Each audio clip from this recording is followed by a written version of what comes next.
Assalamualaikum warahmatullahi wabarakatuh. Perkenalkan, nama saya Feptalifah Arnawi. Saya akan mempresentasikan tentang kelompok saya. Materi saya yang akan saya bawakan adalah dinamika kelompok dalam keperawatan. Pentingnya kelompok bagi kehidupan manusia bertumpu pada kenyataan bahwa manusia adalah makhluk sosial di mana manusia tidak dapat hidup sendirian. Dalam perjuangan hidupnya, guna memenuhi kebutuhan hidup, kelompok manusia tidak terlepas dari interaksi dengan manusia lain di sekelilingnya.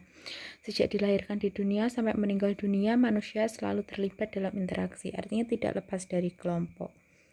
Pengertian dinamika kelompok itu dari dua kata, dinamika dan kelompok. Dinamika itu sesuatu yang mengandung arti tenaga kekuatan, selalu bergerak, berkembang, dan dapat menyesuaikan diri secara memadai terhadap keadaan. Sedangkan kelompok adalah kumpulan orang-orang yang merupakan kesatuan sosial yang mengadakan interaksi intensif dan mempunyai tujuan bersama.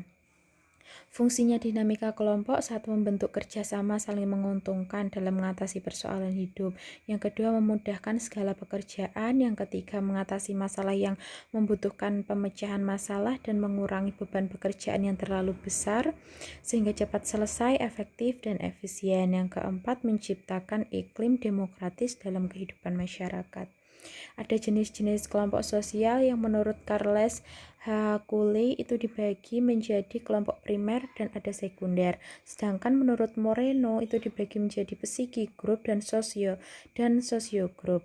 Yang menurut Craig dan Kurzweil itu dibagi menjadi kelompok stabil dan juga tidak stabil. Menurut Friends itu dibagi menjadi kelompok terorganisir dan kelompok tidak terorganisir. Sedangkan berdasarkan tingkat keformalan kelompok dibagi menjadi adanya kelompok formal atau kelompok resmi dan juga kelompok informal.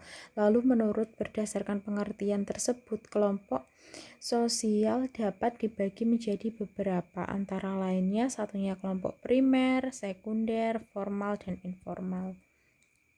Ciri-ciri kelompok sosialnya: satu, memiliki dorongan atau motif yang sama antara individu satu dengan yang lain. Yang kedua, terdapat akibat-akibat interaksi yang berlainan antara individu satu dengan yang lainnya.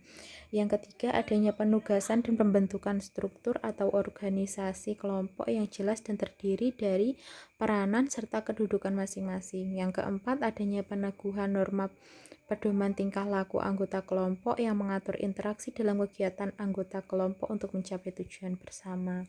Pembentukan kelompok dapat diawali dengan adanya persepsi, perasaan, atau motivasi tujuan yang sama. Setelah itu timbul motivasi untuk memenuhinya. Pembentukan kelompok dilakukan dengan menentukan kedudukan masing-masing anggota. Terjadi interaksi dari suatu saat akan memunculkan perbedaan antara individu satu dengan yang lainnya. Jadi bisa timbul perpecahan atau konflik. Langkah pembentukan tim diawali dengan pembentukan kelompok. Dalam proses selanjutnya didasarkan adanya hal-hal seperti persepsi, adanya motivasi, adanya tujuan, organisasi, independensi, ataupun interaksi. Pertumbuhan dan perkembangan kelompok. Indikator yang dijadikan pedoman untuk mengukur tingkat perkembangan kelompok adalah adaptasi, pencapaian tujuan. Lalu perkembangan kelompok dibagi menjadi 3 tahap. Adanya tahap praafiliasi, tahap fungsional, dan disolusi. Kelebihan dalam kelompok adalah satu, keterbukaan antar anggota kelompok untuk memberi dan menerima informasi dan pendapat anggota yang lain.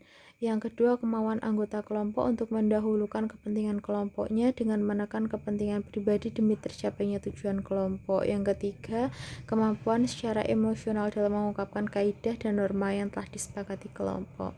Kekurangan dalam kelompok. Kelemahan pada kelompok bisa disebabkan karena waktu penugasan, tempat, atau jarak anggota kelompok yang berjauhan yang dapat mempengaruhi kualitas dan kuantitas pertemuan.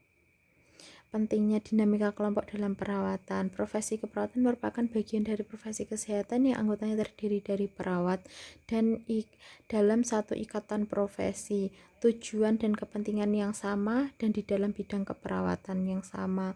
Yang kedua, profesi keperawatan terbentuk dari adanya suatu kelompok-kelompok perawat yang memiliki tradisi, norma yang sama, prosedur dan aktivitas yang sama. Setiap anggota itu saling bergantung satu dengan yang lainnya dan saling membutuhkan bantuan.